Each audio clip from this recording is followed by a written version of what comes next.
이 시간 하나님께서 우리에게 주신 말씀 신약성경 사도행전 2장 22절에서 29절까지 말씀입니다. 사도행전 2장 22절에서 29절까지 말씀, 저와 여러분이 한 절씩 교독하시고 우리 마지막 29절은 한 목소리로 봉독하겠습니다. 제가 먼저 22절 말씀 봉독합니다. 이스라엘 사람들아, 이 말을 들으라. 너희도 아는 바와 같이 하나님께서 나사렛 예수로 큰 권능과 기사와 표적을 너희 가운데서 베푸사 너희 앞에서 그를 증언하셨느니라.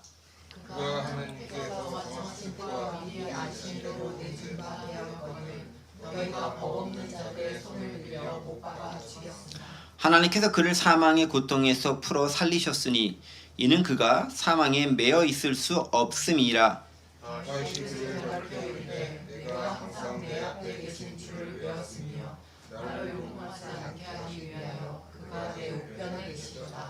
그러므로 내 마음이 기뻐하였고 내 혀도 즐거워하였으며 육체도 희망에 거하리니 이는 내 영혼을 음부에 버리지 아니하시며 주의 거룩한 자로 썩음을 당하지 않게 하실 것입니다. 주께서 생명의 길을 내게 보이셨으니 주 앞에서 내게 기쁨이 충만하게 하시리로다 하였으므로 형제들아, 내가 조상 다윗에 대하여 담대히 말할 수 있노니 다윗이 죽어 장사되어 그 묘가 오늘까지 우리 중에 있도다.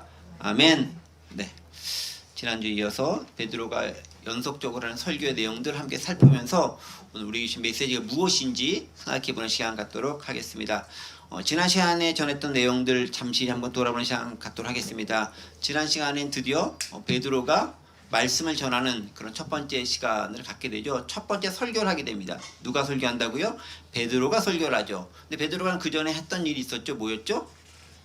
네, 사도단 보궐선거를 진행하는 역할을 했습니다. 그러니까 회의 진행을 맡아서 한 거죠. 그리고 이제 뭐 한다고요? 설교를 합니다. 그러니까 회의 진행과 설교가 가장 중요한 업무 중에 하나일 것인데 이 두 가지를 다 베드로가 주관해서 한다는 점으로 봤었을 때 이제는 공식적으로 베드로가 사도들의 대표성을 띠는 인물이 되었다라는 것들을 우리 증명해서 알 수 있는 것이죠. 자, 그런데 베드로가 설교할 때 누가 듣는다고 했죠? 두 부류가 듣죠. 첫 번째가 경건한 유대인들이 듣는다.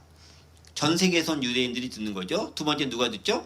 예루살렘에 거하는 사람들이 듣는다. 그런데 예루살렘에 사는 사람이 다 듣는 건 아니고 예루살렘에 있지만 특별히 그 현상, 마가의 다락방에 일어난 현상을 보러 온 사람들이 베드로의 말씀을 듣게 된다는 것이죠. 즉 은혜의 자리에 있다는 소식만 가지고 해결되는 것이 아니라 그 자리에 참석해서 앉아있고 듣는 자, 그 자가 바로 복된 사람이다라는 것을 우린 지난 시간에 한 번 더 확인해 봤습니다. 은혜의 자리는 참석해야 자리가 된다라는 거예요. 전에 들었더니 이렇게 됐더니 그거 아니고요. 이런 거 아니에요. 그 자리에 참석하는 게 가장 큰 은혜가 된다라는 걸 기억하시면 좋겠습니다. 자, 그러면서 베드로가 뭐부터 언급하죠? 니네가 예전에 니네가 술 취했다고 말하는 거 있는데 그거 잘못된 거야. 네가 잘못 본 거야 라고 얘기합니다. 왜? 근거를 대죠. 첫 번째 과학적 논리적 근거를 얘기합니다. 지금이 아침 9시인데 술 먹는 거 말이 안 된다. 또 명절 가운데서 술 먹는다? 말이 안 된다. 주로 금식하지 술은 먹을 수 없다 라고 하면서 말이 안 된다 라고 얘기합니다. 그런데 왜 그들은 그렇게 봤을까요?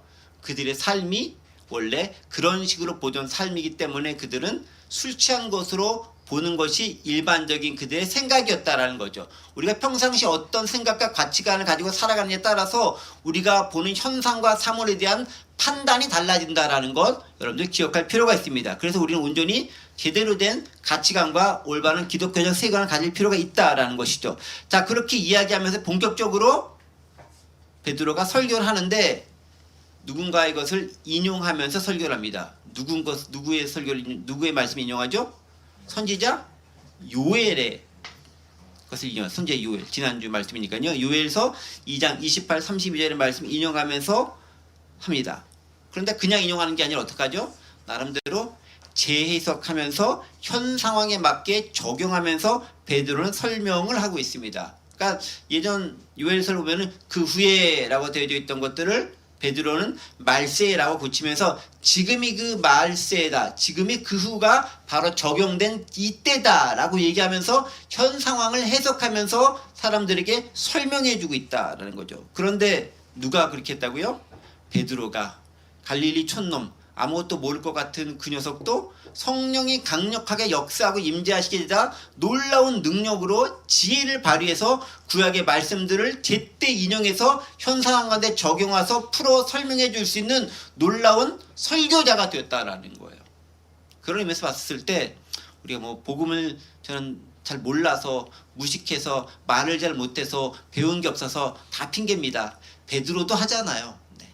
하물며 여러분이야. 네. 베드로보다 낫죠? 아니에요? 아닌 분도 있고 나은 분도 있고 그러니까 너무 그런 걸로 인해서 이렇게 의기소침한다던가 핑계대지 마시고 복음을 전하려고 하나님께서 성령이 역사하시면 그 무엇보다 강력하게 전한다. 여러분들 기억할 필요가 있다라는 것이죠. 그래서 베드로가 그렇게 현상의 말씀에 비춰서 해석하여 설명한다라는 것은 엄청난 확신이 있으면 불가능하다. 왜냐하면 그렇게 전하다가 잘못하면 그 역시 예수처럼 붙잡혀서 죽임을 당할 수 있다라는 거죠. 근데 그만큼 확신과 믿음이 없으면 불가능한 일이다. 목숨을 걸고 전한 거다라고 이야기하면서 얘입니다. 그러면서 그가 핵심적인 내용은 거죠. 말세가 바로 지금이 말세다라는 것입니다. 하나님의 나라가 예수님의 초림으로 임재했고 다시 오실 그때 바로 지금 우리가 사는 시대가 마지막 때다라고 이야기하면서 이 마지막 때를 어떻게 살아야 되는 것인가를 말씀하는 거죠. 그리고 그것을 너희만 살아가는 게 아니라 성령께서 그 말세의 때를 살아갈 수 있도록 동행하신다라고 해요. 성령의 부어임에 대한 얘기를 계속해서 이야기하고 있죠. 그럼 말세 현상이 어떤 거냐? 첫 번째, 하나님의 영을 모든 사람에게 부어준다. 누구에게? 모든 사람에게. 특별한 사람이 아니라 모든 육체에 부어주신다. 그리고 하나님의 영을 받은 사람은 뭘 한다? 예언을 한다. 그 예언이란 말이 다양한 단어로 번역되어 있습니다. 요엘에서 나타난 단어와 또 베드로가 적용해서 말한 단어가 약간 다르지만 똑같은 의미들이에요. 어떤 단어들? 장래일, 이상, 꿈, 비전, 환상, 그리고 예언까지 다 똑같은 예언을 뜻하는 단어들인데 베드로는 그것을 다양한 단어에 맞춰 이야기하고 있다. 즉 하나님의 백성으로서 하나님의 말씀을 사람에게 전하는 것, 온전히 그 시대에 맞는 말씀을 전하는 것, 그게 예언이다. 앞날 점쟁이처럼 때려 맞추는 것, 그게 핵심이 아니다 라고 말씀을 드렸습니다. 그렇죠? 그리고 누구에게 보여준다? 남종과 여종에게 보여준다. 남종과 여종은 누구죠? 사역자들 의미한다. 주님의 일을 하는 사역자들이 보여줘서 사역자들이 자기 힘으로 일하는 게 아니라 누구 힘으로?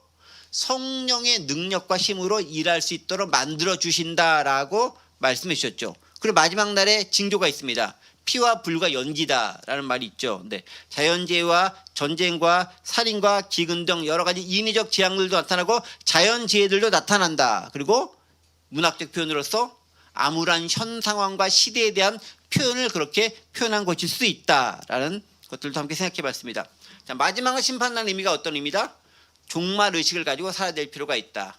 우리가 언제 주님 오실지 모르기 때문에 항상 긴장하는 자세로 깨어있는, 즉 기름을 준비한 5 처녀의 자세로 살아갈 필요가 있다라고 얘기합니다. 그런 자들은 결국 어떻게? 그리스도의 이름을 부름으로 구원을 얻을 수 있다고 말씀해 주십니다. 바로 거기까지 우리 지난 시간에 했었던 말씀의 내용이었죠. 정리가 되죠? 네, 설교 여러분 한 2번 듣는 거예요. 매주 이렇게 지난주 완판, 오늘 간판. 네, 그래서 간단하게 말씀을 전했습니다. 자, 오늘 이제 그렇게 계속 이어지는 베드로의 설교가 있는데 지난 시간에는 요엘의 것을 인용하면서 성령 강림의 역사가 어떤 의미인지를 설명했다고 한다면 그 성령 강림의 역사와 예수 그리스도가 어떻게 연관되어지는지를 다윗의 예를 들어서 예수님의 죽으심과 부활에 대해서 설명을 하고 있습니다. 그러니까 성령 강림을 지난 시간에 설명했다면 이 시간부터는 성령 강림의 역사와 더불어서 그분이 왜 강림하는지 무슨 목적으로 하는지를 설명하는데 그게 무엇이라고요? 예수 그리스도의 의미와 역사 그리고 예수님이 어떤 분이신지에 대해서 복음 전하는 설교의 내용으로서 전하는 겁니다. 핵심은 예수님께로 옮겨져 가는 거죠. 성령에서 예수님께로 설교의 주제가 옮겨져 가고 있습니다. 22절부터 시작됩니다. 이스라엘아, 이스라엘 사람들아, 이 말을 들으라. 너희도 아는 바와 같이 하나님께서 나사렛 예수로 큰 권능과 기사와 표적을 너희 가운데서 베푸사 너희 앞에서 그를 증언하셨느니라 라고 부르면서 시작을 합니다. 자, 이제 가만히 보시면요, 제일 첫 번째 뭐라고 사람들 호칭하고 있죠? 이스라엘 사람들아, 이 말을 들으라. 이스라엘 사람들아, 이 말을 들으라 라고 하고 있습니다. 자, 지금 베드로는 누구에게 설교하고 있죠? 오늘 본문에서는 누구죠? 이스라엘 사람들, 이스라엘 사람. Man of Israel이라고 되어 있죠. 근데 지금 베드로 설교를 듣기 위해 모였던 사람들은 누구였죠? 유대인들. 또 누구였죠? 예루살렘에 거주하는 사람들이었잖아요. 여러 차례 강조했으니까 잊어먹으면 안 돼요. 자, 약간 다르죠? 거의 중첩되는 대상임에 분명합니다. 그럼에도 불구하고 명칭이 바뀌고 있습니다. 왜 그럴까를 좀 주목해 볼 필요가 있어요. 그러니까 예수님의 그 베드로의 설교를 듣기 위해서 혹은 베드로 설교 듣기 위한 것보다는 놀라운 사건을 목격하고서 그게 어떤 일인가 궁금해가지고 온 사람들이 있죠. 그들이 경건한 유대인들이었고 또 예루살렘에 살고 있는 지역민들 중에서 관심 있는 사람들이 그 현장 가운데 다가왔습니다. 그들이 듣고 있죠. 자, 그런데 그들에서 베드로가 유대인들아 또 예루살렘 거민들아 라고 이야기하지 않고 뭐라고 얘기하죠? 오늘 본문에서 이스라엘 사람들아 라고 이야기한다는 거예요. 약간 명칭을 바꾸어서 호칭하고 있는 것을 발견하고 있죠. 근데 베드로는 설교 대상을 이스라엘인으로 국한해서 이스라엘인으로 지칭해서 부르고 있습니다. 그들을 대상으로 삼는 거죠. 왜 그랬을까요? 뭐 유대인과 이스라엘 별 차이가 없는 것처럼 보이죠? 약간 차이가 있는 거죠. 어떤 차이가 있을까요? 여러분, 유대인이라고 하는 것은 정확히 얘기하면은 민족적 개념이에요. 민족적 개념. 유대인, 히브리인 다 민족적 개념입니다. 그러니까 민족으로서의 유대 민족을 뜻하는 개념인 거예요. 자, 그다음에 예루살렘은 거주민 혹은 거류민 어떤 특징입니까? 이거는 지역적 개념입니다. 그 지역에 산다라는 거죠. 그러면 이스라엘 사람들이라는 것은 뭘까요? 국가적인 의미도 있겠죠. 국가적인 의미도 있겠고 조금 더 거슬러 올라간다면 그 국가라는 이름을 이스라엘로 채택하게 된 계기와 이유가 있겠죠. 거기까지 올라갈 필요가 있는 거죠. 어디까지 올라가느냐? 야곱의 시대까지 올라갑니다. 이스라엘 사람들이라는 건 상당히 이스라엘 그 민족 전체의 국가 전체의 결속력을 다지게 된 놀라운 사건을 기억하게 되는데 그 사건까지 거슬러 올라가면서 이스라엘이라고 하는 하나의 공동체성을 갖게 하는 사건이 발생하게 됩니다. 언제 그 사건이 있었느냐? 창세기 32장 24절부터 30절 여러분이 잘 아는 구절이 나옵니다. 창세기 32장인데요. 보세요. 야곱이 홀로 남았더니 어떤 사람이 날이 새도록 야곱과 씨름하다가 자기가 야곱을 이기지 못함을 보고 그가 야곱의 허벅지 관절을 치매 야곱의 허벅지 관절이 그 사람과 씨름할 때 어긋났더라. 그가 이르되 날이 새려하니 날이 새려 나로 가게 하라. 야곱이 이르되 당신이 내게 축복하지 아니하면 가게 하지 아니하겠나이다. 그 사람이 그에게 이르되 네 이름이 무엇이냐? 그가 이르되 야곱이니이다. 그가 이르되 네 이름을 다시는 야곱이라 부를 것이 아니요 이스라엘이라 부를 것이니 이는 네가 하나님과 및 사람들과 겨루어 이겼음이니라. 야곱이 청하여 이르되 당신의 이름을 알려주소서. 그 사람이 이르되 어찌하여 내 이름을 묻느냐고 거기서 야곱에게 축복한지라. 그러므로 야곱이 그곳 이름을 브니엘이라 하였으니 그가 이르기를 내가 하나님과 대면하여 보았으나 내 생명이 보존되었다 함이더라. 라는 기사가 창세기 32장에 나오는 야곱이 이스라엘로 이름이 바뀌게 되는 계기에 대한 설명을 우리는 지금 보았습니다. 어떻게 바뀌었습니까? 야곱이 형 에서와 대판 싸우고 속인 다음에 멀리 도망가서 유리방어하다가 큰 부를 이뤄서 다시 돌아가려고 하는데 그냥 가려니까 에서로부터 죽임을 당할 것 같으니까 어떻게 했죠? 바로 가지 못하고 야복강가에서 씨름하게 되죠. 하나님의 천사와 대판 씨름합니다. 그러면서 나로 하여금 가서 내 목숨도 부지하고 살아남고 은혜를 입게 하지 않으면 내가 가지 않겠습니다 라고 하면서 제발 좀 나에게 복을 달라고 축복해 달라고 하면서 천사와 씨름하는 장면이 납니다. 그게 야복강가에서 야곱이 하나님과 씨름하는 장면입니다. 그렇게 씨름을 하다 보니까 그 천사가 이기지 못함을 보고 결국 이제 야곱이 한덕배를 쳐가지고 이제 물리적으로 너 이제 무너지게 한 다음에 그래 졌다. 네가 하고 싶은 것대로 내가 할 수 있도록 해줄게 라고 하면서 부여한 이름이 있습니다. 그 이름이 뭐라고요? 이스라엘입니다. 이스라엘이라는 이름이 바로 여기 나오는 거죠. 네가 하나님과 씨름하여 하나님과 및 사람과 겨루 이겼다라는 말이죠.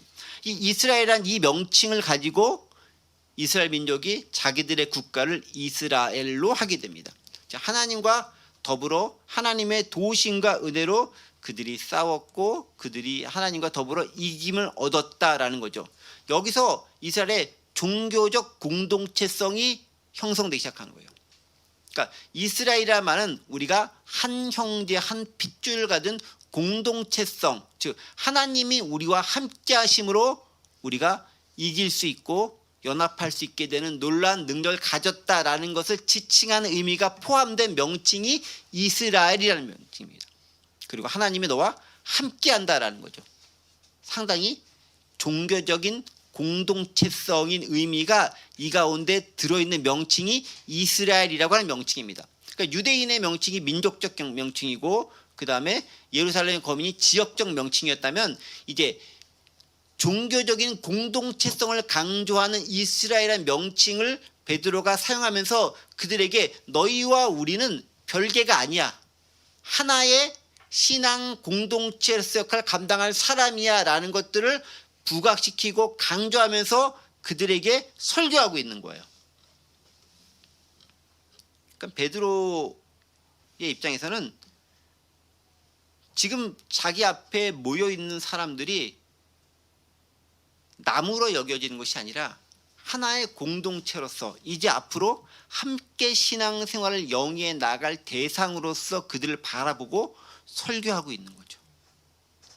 그러니까 우리가 복음을 전할 때도요, 그런 자세가 필요한 거예요. 이들이 바로 우리와 더불어 하나의 공동체에 이루면서 한 하나님의 자녀로서, 형제와 자녀로서 공동체에 이뤄갈 사람이라는 의식을 가지고 그에게 복음을 전하는 겁니다. 그렇게 전하는 마음은 그냥 남에게 전하는 것과는 좀 다른 의미로 다가올 수 있겠죠.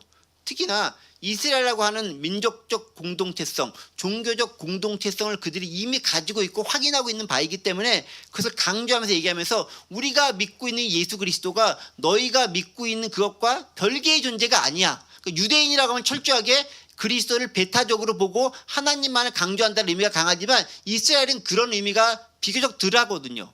근데 그런 의미에서 베드로가 나름대로 강조하면서 이 명칭을 사용한 이유가 있다라는 것들을 우리는 발견할 수 있는 거죠. 자, 어쨌든 베드로는 사람들에게 이스라엘 사람들아 이 말을 들으라 라고 하면서 그들과 우리에게 어떤 공동체적 관계가 있는지를 확인시켜주면서 진행해 나가고 있습니다. 자, 그러면서 어떻게 진행합니까? 너희도 아는 바와 같이 라고 얘기하죠. 너희도 아는 바와 같이.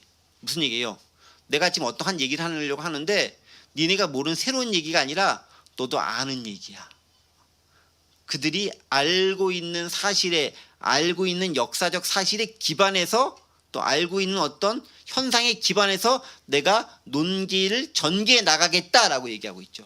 모르는 걸 내가 가르쳐 주겠다가 아니에요. 알고 있는 걸 가지고 기반해서 이야기하겠다라고. 너희도 아는 바와 같이 라고 하면서 그 아는 바의 내용이 뭐라고 합니까? 하나님께서 나사렛 예수로 큰 권능과 기사와 표적을 너희 가운데 베푸사 너희 앞에서 그를 증언하셨느니라 라고 얘기하고 있습니다.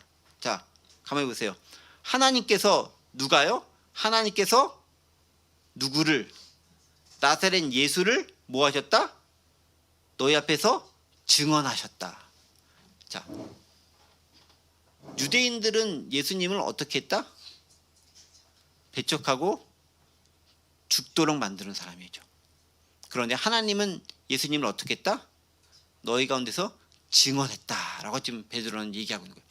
너희가 죽인 그 예수를 하나님은 증언했다라고 얘기합니다. 무엇으로 어떤 방법으로 증언했는가? 뭐라고 돼 있죠? 큰 권능과 기사와 표적을 너희 가운데 베풀므로 니네가 다 보지 않았느냐라는 거예요. 그러니까 너희가 알다시피 아는 바와 같이라는 말은 뭐냐면은 너희가 이미 예수가 어떤 일을 행했고 그 행적이 무엇인지 다 목격하고 보고 들었고 니네가 경험한 바다라는 거예요. 그가 무슨 일 했느냐? 기적도 베풀고요. 병든 자들 고쳐냈고요.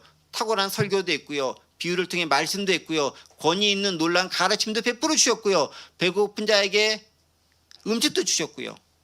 심지어 죽은 자를 살려내기도 했다. 이 모든 것들이 여기 있는 것처럼 권능과 기사와 표적이었다라는 거죠. 자, 그런데 이것들을 누가 증언한다? 하나님이 너희에게 증언한다라는 거예요. 너희는 그를 죽였는지 모르겠지만 하나님은 이것을 증언한다는 것입니다. 예수님을 증언한다는 거죠. 예수님을 무엇으로 증언한다? 예수님을 메시아로 증언하는 바라는 거예요. 이스라엘 사람들은 여전히 메시아를 기다리고 있어요. 그들에게 예수님은 메시아가 아니에요. 그들에게 예수님은 율법을 어긴 범법자인 거고, 그들에게 예수님은 신성을 모독한 신성 모독자에 불과합니다. 자, 그런데 너희가 보았던 그 놀라운 기적과 이적과 기사들은 그가 구약부터 예견된 그 메시아라는 것들을 하나님이 증거하고 증언하는 사건이고 현상들이었다라는 거예요. 여기서 베드로의 놀라운 도약과 베드로의 확신과 베드로의 선포가 들어있는 거예요. 많은 유대인들과 이스라엘 사람들은 예수님의 행적을 직접 보고 듣고 목격하였음에도 그것을 메시아로까지 연결시키지 않았습니다. 그들이 기대했던 바와 달랐기 때문인 거죠.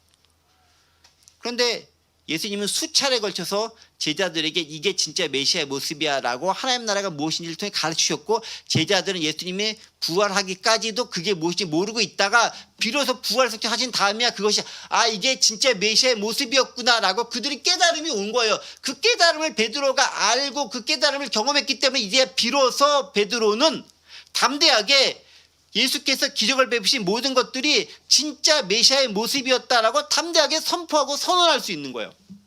예전에는 오해해가지고 언제쯤 오십니까? 오실 분이 당신입니까? 이렇게 하면 안 되지 않습니까? 뭐 이딴 얘기만 했잖아요. 근데 이제 베드로가 완전히 바뀌어버린 거예요. 예수님 부인하고 실망의 좌절에 있다가 갈릴리가에서 예수님과 직접 만남을 통해 회복과 치유를 경험하고, 그 다음에 예수님의 진짜 어떤 분이신지를, 사랑의 예수님을 체험한 다음에, 공의 예수님이었다면 벌 주고 너 왜 그랬어 하고 혼나고 막 이렇게 그래야 되는 거잖아요. 그런데 폭력이 아닌 사랑으로 이 모든 것을 감싸주신 분이라는 것들을 그가 갈릴리 호숫가에서 예수님과의 다시금 만남을 통해 체험한 다음에 그 예수님의 하나님의 나라와 예수님의 말씀하신 그 사랑의 의미가 진짜 무엇인지를 그가 몸으로 체험한 거예요. 그리고 나서 성령 강림의 역사를 통해서 그것이 지식으로까지 성령의 권능으로 확증되게 된 거죠. 그 확증된 지식을 가지고 아주 담대하게 이제 사람들에게 예수님이 보였던 그 모든 행적들이 메시아를 드러내는 것이었다라고 단호하게 선언하고 있어요. 변화된 베드로의 설교의 내용인 거예요. 지난 시간은 변화된 베드로의 설교의 방식이었다면, 해석하고 적용하는 방식이었다면, 이제는 변화된 설교의 내용까지 우리는 확인해 볼 수 있다는 거죠. 예수님 안에 제대로 변화되면요, 삶의 방식도 바뀌고 삶의 내용도 바뀌는 거예요. 말의 형식도 바뀌고 말의 내용도 바뀌는 거예요. 예전까지 입에 욕을 달고 쌍스러운 것하고 부정적인 것으로 가득 찬 그런 형식을 취했다고 한다면 말도 부드러워지고 온유해지고 편안하고 배려하는 걸로 바꾸고, 그 내용도 다른 사람의 비방과 험담과 뭐 그런 것이었다면 이제 누군가를 칭찬하고 또 복음을 전하는 내용으로 바뀌게 되는 것이죠. 이렇게 놀라운 베드로의 성령을 체험한 후에 변화된 모습이다라는 겁니다. 베드로가 중심이 아니지만 우리는 베드로를 상당히 설교하는 모습을 통해서 발견하고 간접적으로 발견해 볼 수 있는 거죠. 자, 어쨌든 그렇게 베드로가 너희도 아는 바와 같이라고 하면서 이 예수님에 대한 얘기를 쭉 설명하면서 하나님께서 그를 증언하셨다라고 얘기하는 거예요. 너희는 예수님의 모습들이 하나님을 모욕한 거라고 얘기하지만 실제로는 하나님은 그 모습들을 통해 예수님이 진짜 메시아이심을 증언해낸 거야 라고 얘기하는 거죠. 완전히 상반된 해석을 내놓는 거예요. 이게 엄청난 담대함이 없으면요 불가능한 거예요. 왜냐하면 잘못하면 죽잖아요. 역시 너도 그 당이다 하면서 목숨 내놓을 상황에도 불구하고 아주 담대하게 이스라엘 사람들아 라고 하면서 선포하고 있는 베드로의 모습을 우리는 발견할 수 있습니다. 놀라운 거죠. 그러하면서 이제 그 모든 역사들이, 즉 예수님의 생애와 십자가 부활 사건과 궁극적으로는 너희가 지금 목격한 성령 강림의 사건이 어떠한 하나님의 계획 가운데 있었는지를 설명합니다. 그게 23절부터예요. 보세요.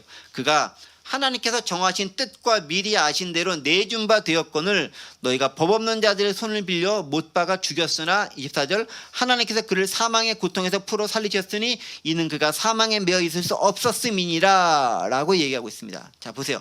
23절에서 가장 먼저 뭐라고 선포합니까? 그가 하나님께서 정하신 뜻과 미리 하신 대로 내준 바 되었거늘 여기서 그는 누구일까요?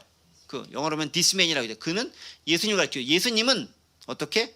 하나님의 뜻과 미리 하신 대로 내준 바 되었다라는 거예요. 이것도 수동태죠. 신적 수동태죠. This man was handed over. 예수님이 내어준 바 되었다. handed over라는 단어를 씁니다. 수동태죠. 신적 수동태입니다. 하나님께서 예수님을 그렇게 하셨다라는 거예요. 주체가 누구? 하나님이 그렇게 하셨다. 자꾸 이제 우리는 헷갈리죠. 예수님을 누가 죽였어요?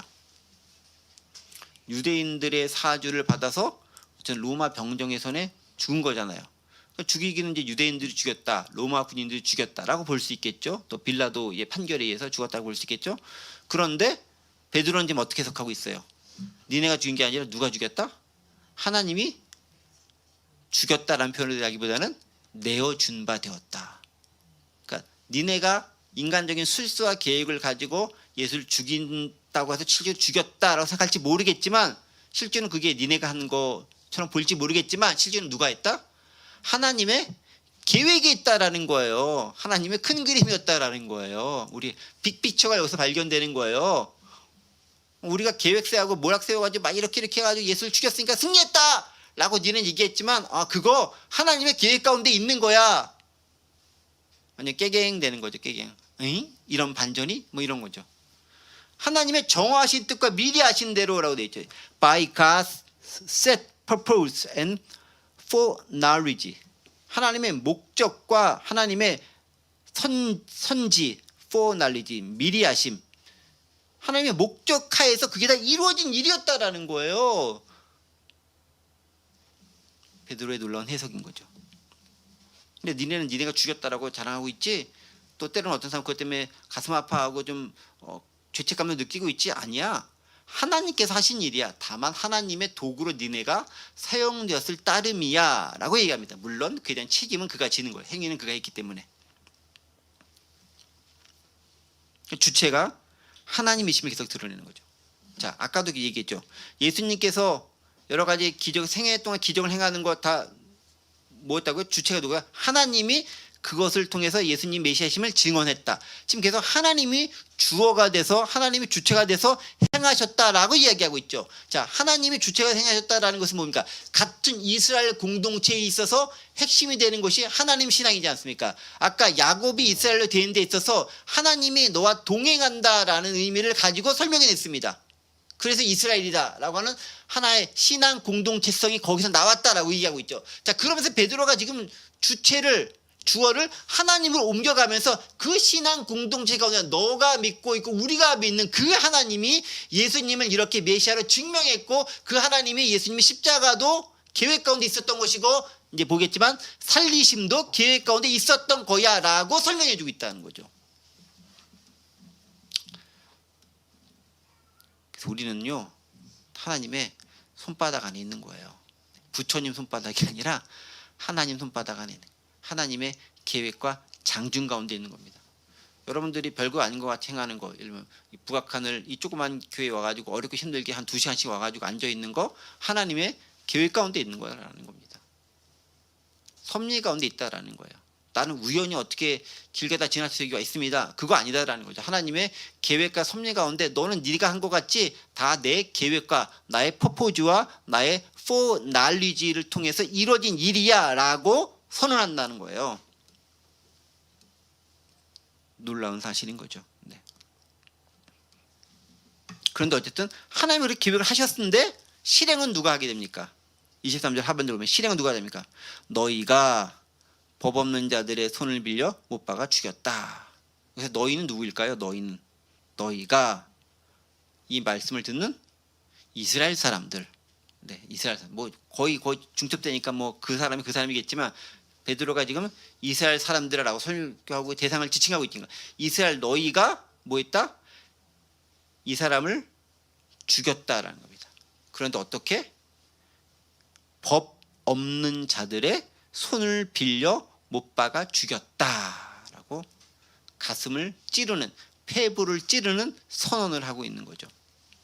자, 너희가 죽였다. 너희 이제 이스라엘 사람들이죠. 그러니까 너희는 같은 우리와 더불어 같은 하나님을 믿는 그러한 신앙인임에도 불구하고 너희가 메시아를 죽였다라는 겁니다. 그런데 어떻게 죽였느냐? 법 없는 자들의 손을 빌려 죽였다라고 합니다. 법 없는 자들. 법 없는 자들이란 말은 무슨 뜻이에요? 법 없는 자들. 법 없는 자들. 무법자들 뭐 이런 표현도 쓸 수 있겠죠. 근데 원래 법 없는 자들의 원래의 의미를 따지면은 율법이 없는 자들이란 말이에요. 율법이 없는 자들. 그러니까 누굴 의미하겠습니까? 이방인들. 그렇죠. 네. 이스라엘 사람 유대인들은 율법이 있잖아요. 근데 이방인들은 율법 믿지 않잖아요. 그러니까 그들은 율법이 없는 자들인 거죠. 법 없는 자들이죠. 첫 번째 의미가 그겁니다. 율법이 없는 자들 손을 죽였다. 누가 죽였어? 실제로 판결은 누가 했고 실제로 집행은 누가 했습니까? 빌라도가 판결 내렸고요. 유대인 아니죠? 이스라엘 사람 아니죠? 그 다음에 누가 집행했습니까? 로마 병사가 칼로 찢고 이렇게 뼈에 달리고 이렇게 고문해서 죽인 거 아니에요. 그러니까 로마 병사가 죽인 거잖아요. 그렇죠? 그러니까 유대인이라든가 이스라엘 사람들이 아닌 법 없는 율법을 믿지 않고 율법도 행하지 않는 사람들이 죽였다라는 거예요. 누구의 사주에 의해서? 너희의 사주에 의해서 그가 죽였다라는 것입니다. 근데 그것도 하나님의 계획 가운데 있었다라고 설명하고 있습니다. 자, 그러면 법 없는 자들에 대한 것을 함께 좀 살펴보겠습니다. 법 없는 자들, 아까 얘기해서 첫 번째는 누구라고요? 율법이 없는, 즉 이방인들을 지칭하는 자들입니다. 그런데 실제로 그들을 사지에 내몬 것은 누가 내몰았죠? 율법을 악용하는 자들이 내몬 거죠. 어떻게? 율법에 이렇게 저촉됐다라고 하면서 그들을 사지에 내몰았습니다. 예수님을. 누가 내몰았습니까? 대제사장들과 서기관들과 바리새인들과 종교 지도자들이 율법을 이용해서 신성모독죄라는 제목을 걸고서 예수님을 법 없는 자들의 손을 통해 집행하도록 그들이 조치를 취한 거죠. 그런데 법업자들의 중요한 두 번째 의미가 있어요. 우리는 법업자들을 율법이 없다를 기본 해석한 게 맞지만 영어 성경에는 뭐라고 되어 있을까요? 여러분 영어 성경을 좀 함께 보면 좋을 것 같습니다. 23절 보세요. 뭐라고 되어 있나요? This man was handed over to you by God's purpose and foreknowledge, and you, with the help of wicked men. 뭐랬습니까? 악한 사람들의 도움으로 너희가 그를 to death, 죽음으로 내몰았다. by nailing him to the cross, 십자가에 못 박는 것을 통해서 그를 죽음으로 내몰았다라고 합니다. 근데 우리는 법 없는 자로 번역하고 있지만 영어 성경 뭐라고 번역하고 있냐면은 뭐라고요? 악한 자. The help of wicked men이라고. 악한 자들의 도움으로 너희가 내몰았다. 그러니까 법업자들의 두 번째 의미가, 중의적인 두 번째 의미가 여기 있는 거죠. 율법이 없는 이방인들이라는 의미, 첫 번째 표면적 의미가 두 번째 의미는 뭐냐면 율법이 없다. 우리는 뭐 무법자다라고 했을 때 그 말이 어떤 뜻입니까? 법도 지키지 않는 지 마음대로 법을 활용하는 나쁜 놈, 악한 자라는 의미로 우리는 무법자라는 말 쓰잖아요. 무법천지다 뭐 이런 게 쓰잖아요. 말 그거죠. 즉 법을 알지만 법대로 행하지 않고 법을 교묘히 활용해서 법을 악용하는 사람들을 뭐라고 표현합니까? The wicked man이라고 합니다. The wicked man. 악한 사람들이죠. 법을 자기 마음대로 활용해서 악용하는 사람을 나쁜 놈이라고 표현합니다. wicked man이라고 표현합니다. 그 사람들에 의해서 예수님이 무고하게 죽임을 당했다라는 겁니다. 누구의 사주에서? 너희들의 사주에 의해서 그렇게 했다라는 것입니다. 그렇게 예수님은 죽임을 당했다라는 것입니다. 마치 법이 없는 것처럼 혹은 법을 왜곡하고 그릇 적용해서 예수님을 억울하고 애매하게 죽게 만들었다라는 것들이죠. 근데 이게 가능한 건 뭐냐면요. 법을 잘 알 때 이렇게 할 수 있는 거예요. 법을 모르면 이렇게 못합니다. 법을 알기 때문에 법 기술을 사용해서 이런 일을 행하는 거죠. 나쁜 놈인 거예요. 네. 그래서 영어 성경이 얘기하잖아요. 그놈은 나쁜 놈이다. 위키드맨이다 라고 표현하잖아요. 법 없는 자들을. 법 없는 자들이 아니라 법을 마음대로 악용하는 놈을 위키드맨이라고 합니다. 자, 그런데 하나님 그것을 가만 놔둘까? 가만 안 놔두죠. 어떻게 됩니까? 그 다음 구절이 뭐라고 되어 있습니까? 24절. 하나님께서 그를 사망의 고통에서 풀어 살리셨으니 이는 그가 사망에 매어 있을 수 없었음이라 라고 표현하죠. 하나님께서 어떻게 했다고요? 죽음으로 그들은 내몰았고 십자가에 달려서 죽게 만들었는데 사망까지 이렇게 했는데, 근데 여기서도 주어가 뭐로 바뀝니까? 하나님께서. 그러니까 주로 이제 너희, 뭐 그들은 다 나쁜 의도를 쓰지만 하나님께서, 그러니까 너희의 지금 대척점은 누구예요? 니네가 믿는 하나님과 너희가 지금 대척하고 있다, 싸우고 있다라는 걸 지금 드러내고 있잖아요. 여러분, 이스라엘의 의미가 뭐예요? 하나님과 야곱이 싸워가지고 하나님이 내 편에서 하나님 편이다라는 걸 드러내고 하나님과 내 편이 됐다는 걸 드러내는 게 이스라엘의 이름에 가지고 있는 놀라운 특징인 거잖아요. 근데 지금 여기서 뭐 하고 있어요? 하나님과 지금 계속 대척점을 가지고 대판 싸우고 있다라는 거예요. 니네가 하는 행동들이 하나님을 너의 적이 되게 만든 거야. 하나님의 의도랑 너희는 전 딴판을 행하고 있는 거야 라는 것들을 상당히 완곡하게 비판하고 있는 거예요. 지금 너희는 그렇게 했다라는 거예요. 그런데 하나님이 어떻게 했다? 너희는 죽였는데 하나님이 어떻게 했다? 24절. 하나님이 그를 사망의 고통에서 풀어 살렸다. 얼마나 문학적인 표현을 씁니까? 사망에서 살렸다라는 게 사망의 고통에서 풀어 살렸다. 한국어 번역도 참 재밌죠. 사망의 고통에서 풀어 살렸다. But God raised him. 하나님이 그를 들어 올리셨다. From the dead. 죽음으로부터 들어 올리셨다. 어떻게? Freeing him from the agony of death. 죽음의 그 고통에서부터 그를 자유롭게 하심으로 들어 올리셨다라는 거예요. 놀라운 역사가 있는 거죠. 너희는 죽였는데 하나님은 살리셨다. 니네가 믿는 하나님이 너희가 죽인 예수를 살리셨다. 되게 그들에겐 찔릴 만한 얘기를 직접적으로 하고 있는 거예요. 어떻게? 구약의 역사적 사건과 역사의 사건을 기억을 되살리게 하면서 설교하고 있는 거예요. 물론 다 그걸 이해하면서 듣지는 않았겠죠. 일부 이제 사람 듣고 어떤 사람은 아예 그냥 아무 생각도 없이 있는 사람도 있었을 테니까 뭐 여러 섞여 있는 사람이 있겠죠. 근데 왜 그렇게 하셨는가? 정당성이 예수께 있기 때문에 그렇다라는 거예요. 후반절에 뭐라고 되어 있습니까? 24절 후반절. 이는 그가 사망에 매여 있을 수 없었습니다. 사망에 매여 있을 수 없었습니다. 라는 뭐예요? Because it was impossible for death to keep its hold on him. 죽음이 그를 꽉 잡아놓는 게 불가능했다라는 거예요. 왜 불가능했냐? 가장 기본적인 이유는 예수님은 신이기 때문에 죽음이 그를 잡을 수 없었다라고 하는 그런 측면에서 첫 번째 이유가 있을 겁니다. 두 번째 중요한 이유는 뭐냐면은 예수님은 죽음이 잡아놓을 만한 죄를 범하지 않았다라는 것이 여기서 들어가 있는 거예요. 즉 예수님은 not guilty, 무죄하다라는 거예요. 즉 죄가 없는데 너희 법 없는 자들이 법 기술을 통해서 법을 활용해서 무법자처럼 활용해서 그를 잡아 넣었다라는 것들을 비판적으로 얘기하고 있는 거죠. 하나님 예수님은 죽을 만한 죄를 범한 적이 없다라는 거예요. 사망에 이를 만한 죄를 범한 적이 없다라는 거예요. 그러니까 사망을 죄 판결을 받아서 사망하면 안 되는 거예요. 그럼 너는 그 자리에 몰아넣었잖아. 그러니까 어떻게 하나님이 살리셨다라는 거예요. 그걸 통해 너희는 하나님과 원수가 되었다라는 거예요. 하나님이 예수님을 살리신 그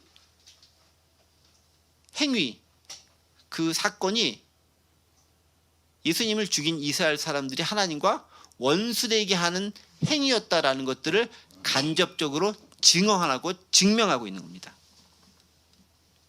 죄가 없으니까 예수님은 사망에 매여 있을 수 없고 다시 살아나실 수밖에 없었다라고 이야기합니다.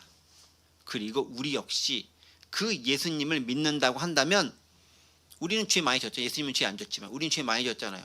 그러니까 우리는 죽을 수밖에 없죠. 우리는 sentence to death, 우리는 사형 선고를 받을 수밖에 없는 존재들임에 분명합니다.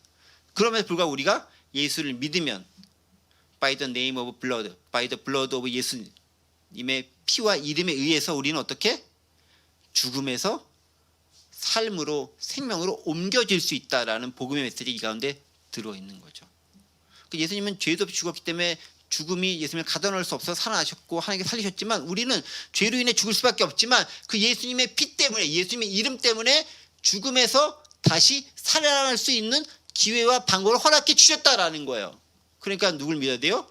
예수를 믿어야 된다. 주의 이름을 부르는 자는 구원을 얻게 된다라는 방금 위에서 오늘 말고 지난주에 했었던 말씀들이 다시 연결될 수 있는 거죠. 그래서 너희는 뭘 해야 된다? 예수 이름을 불러야 된다라는 거예요. 니네가 죽인 그 예수를 불러야 된다라는 거예요. 하나님께 그렇게 살렸기 때문에 이렇게 해야 된다라는 거예요. 자, 그러면서 시간이 갔지만 이거 한 5분 내에 마무리인 게 좋을 것 같아요. 다윗에 대한 얘기를 또 이제 끄집어낼 것 같습니다. 다윗 누굽니까? 이스라엘 백성들이 가장 존경하는 인물이 다윗이에요. 그리고 모세입니다. 둘을 가장 존경하는 인물로 쳐요. 이스라엘 가운데서 다윗과 모세예요. 하나는 선지자의 대표, 하나는 왕의 대표입니다. 그 다윗이 예수님에 관해 예언한 게 있다는 거예요. 물론 다윗이 예수님 직접 보고 예언한 것은 아니겠지만 그냥 다윗의 시편이 그것을 증명해낸다라는 거예요. 25절입니다. 다윗이 그를 가르쳐 이르되 내가 항상 내 옆에 계신 줄을 배웠으면 나를 유동치 않게 하기 위해서 그가 내 우편에 계시니라 라고 얘기합니다. 자, 그런데 이 베드로가 또 기가 막힌 게 구약을 인용하잖아요. 이제 시편에 있는 말씀을 인용하는 거예요. 지난번 요엘을 인용하는데 이번에 시편의 말씀을 잘 끄집어내요. 베드로의 놀라운 지혜가 하나님의 은혜가 아니면 진짜 안 되는 일인데 그걸 어떻게 끄집어내서 하는지 몰라. 다윗의 시편 16편에 있는 것을 끄집어내가지고 지금 설명하고 있습니다. 그런데 여기서 베드로의 첨언이 들어갑니다. 뭐라고요? 다윗이 그를 가리켜 이르되 라는 말은 시편 16편에 없는 말이에요. 시편 16편에 있는 내용들 여기 있죠. 내가 여호와를 항상 내 앞에 모시며, 여기서 내가 할 때 나는 누구죠? 다윗이 얘기하는 거예요. 다윗의 시니까 여기 내가 할 때 내는 다윗이에요. 다윗이 여호와를 내 앞에 항상 모시며, 다윗이 어렵고 힘든 상황에 처해서 지금 광야에서 방황하고 있는데 여호와를 내가 내 앞에 항상 모시고 있다는 거예요. 난 지금 어려운 상황인데 주님이 지금 내 앞에, 여호와는 내 앞에 있다라는 거예요. 그가 나의 오른쪽에 계시고 내가 흔들리지 아니하노니 이는 내 마음이 기쁘고 내 영도 즐겁고 내 육체도 안전히 살 거다. 주님이 나 함께 하시기 때문에 내가 기쁘고 즐겁고 내가 살아날 수 있다라고 얘기합니다. 그리고 주님께서 내 영혼 수월에, 즉 지옥으로 떨어버리지 않고 나를 생존시키고 멸망치 않게 할 거다.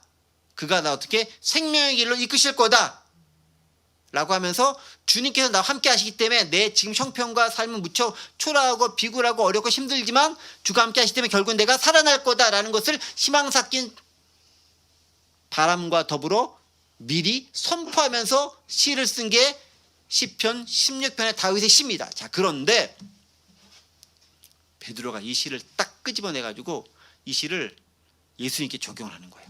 어떻게? 다윗은 내가 여호와를 항상 내 앞에 모시며 라고 했을 때 그 여호와를 베드로는 어떻게 하냐면요, 이렇게 하는 거죠. 25절을 보세요. 다시 다윗이 그를 가리켜 이르되, 여기서는 베드로 해석이 들어가는 거예요. 어떻게 해석합니까? 다윗이 그를 가리켜 할 때 그 그는 누굽니까? 아까 위에서 지금까지 언급했던 예수 그리스도를 얘기하는 거예요. 예수님을 가리켜 이르되 내가 항상 내 앞에 계신 주를 배웠다 라고 하는 거죠. 지금 여기서 베드로는 예수님을 어디까지 승격시키냐면은 예수님은 곧 하나님이야. 하나님 안에 예수님이 있어.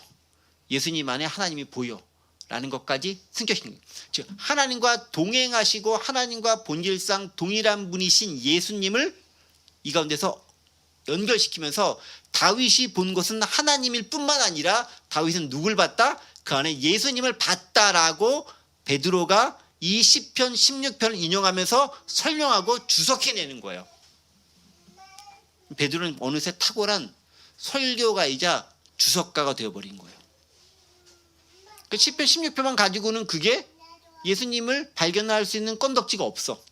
그런데 베드로는 이스라엘의 가장 탁월한 다윗조차도 그 하나님, 여호와 하나님을 통해서 예수님을 발견했다라고 확신하면서 그 시편을 가지고 유대인들이라면 잘 알만한 시편이라고 믿는데 그 시편을 설명해 주면서 그 다윗이 봤던 하나님이 너희가 죽인 그 예수야 라고 이야기하고 있는 거예요. 그리고 그 예수가 언제부터 있었다?